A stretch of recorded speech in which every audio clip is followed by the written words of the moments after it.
ba Londres affaire baa ngi ubbeeku féex.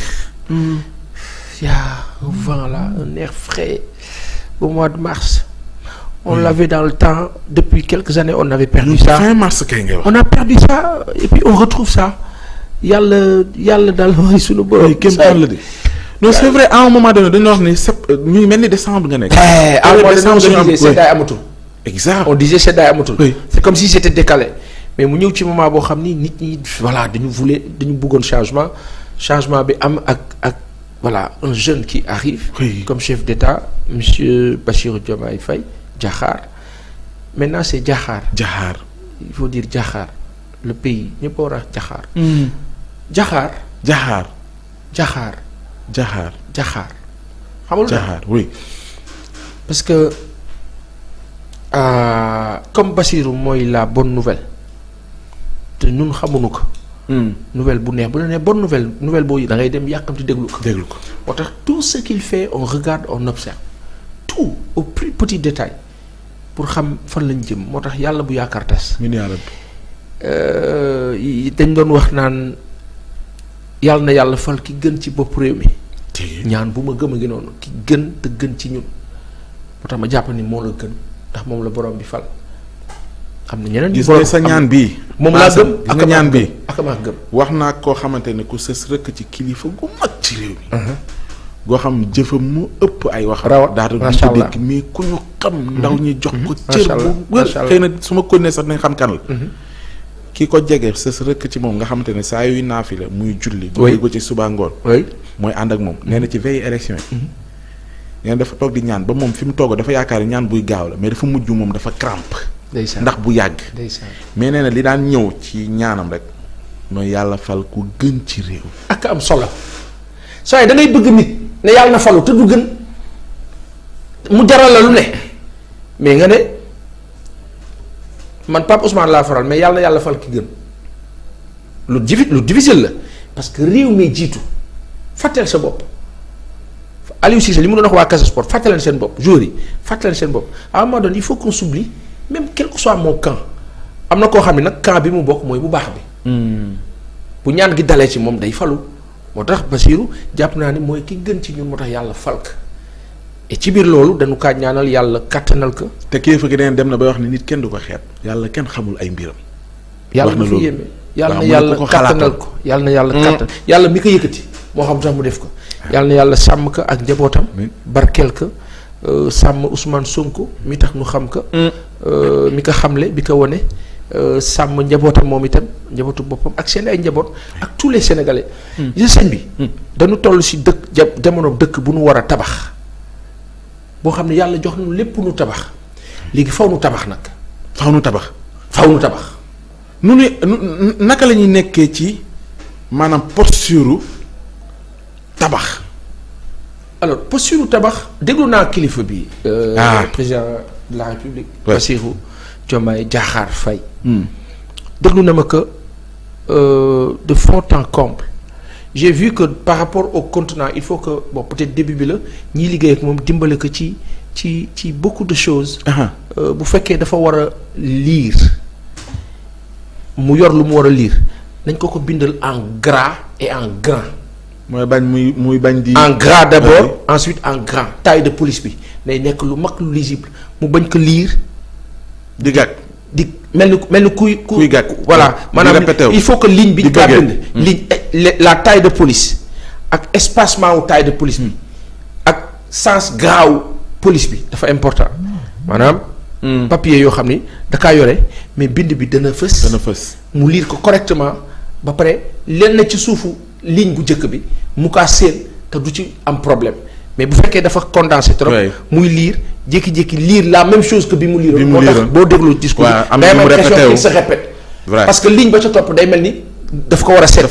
waru ko seet ça doit être automatique moo tax ñuy teg téléprompteur. quand le président doit parler.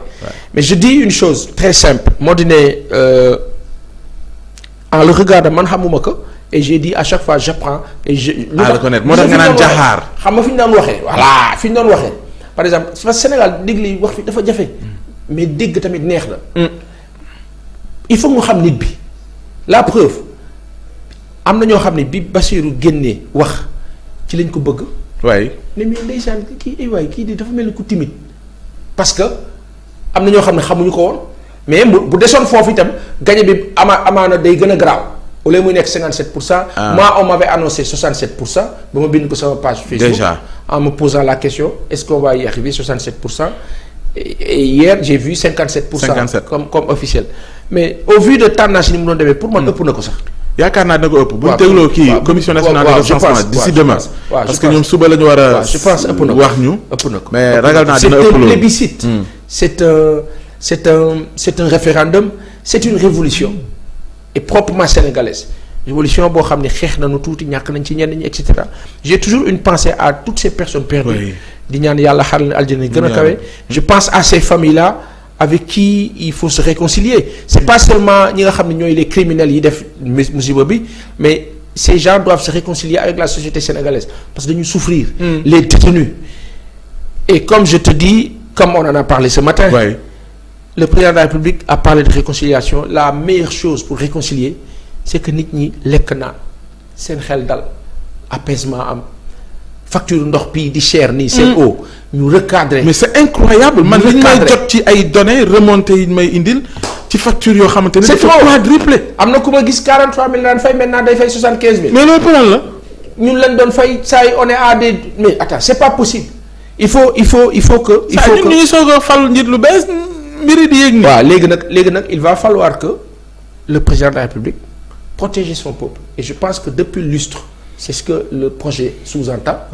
projet Pastef bi loolu lay sous-entend donc je pense que dañ ci ne aujourd'hui il faut faire de sorte que sénégalais yi lépp lu leen jafe woon ñu am ci accès à un niveau boo xam ni dañ ne lii c'est un grand pas. loolu di dal seen xel que les gens ne soient pas dépaysés ni oisifs que les gens aient de l'occupation loolu mooy defar dëkk ñi ne ci àll bi.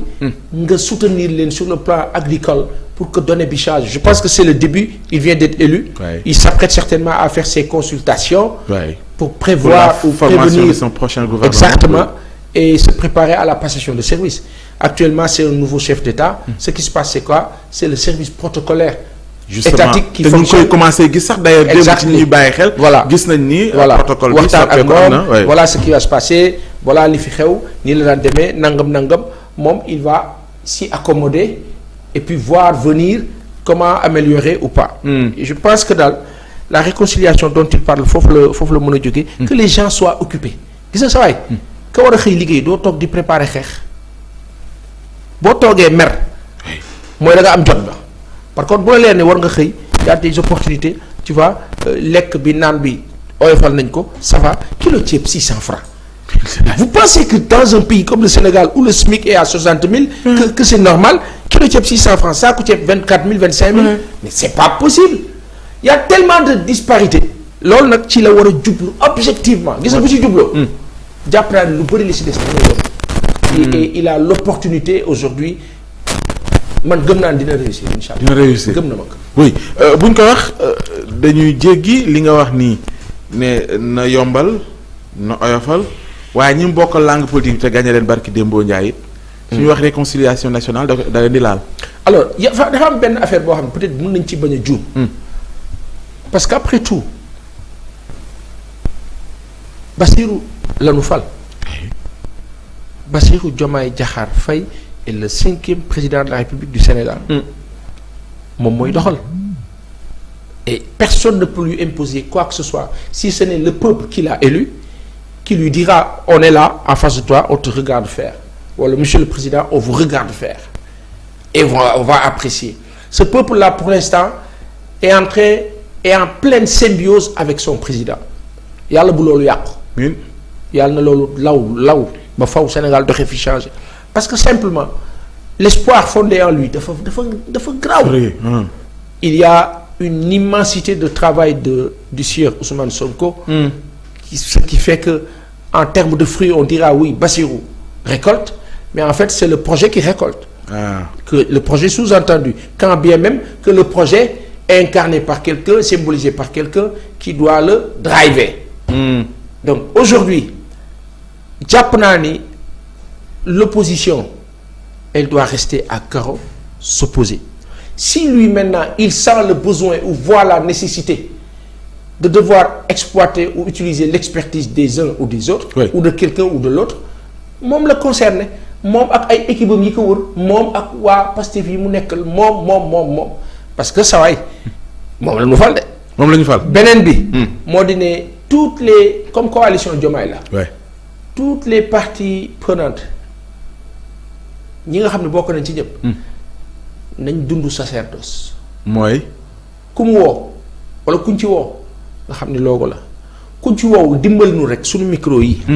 dimbal ngal la bu fi ñëw naan waaw d'ailleurs parce que l'heure n'est pas à cela l'heure est au travail xeex bi ñu doon xeex nii loolu jàll na c'est fini il faut maintenant aller vers les perspectives. yaakaaroon Ousmane réglé na ko barki Dembo Ndiaye ci meeting. en le disant ça ne suffit pas. mu waxoon ko noonu. il l'a dit c'est excellent mu waxee ko noonu c'est excellent mais ça ne suffit pas.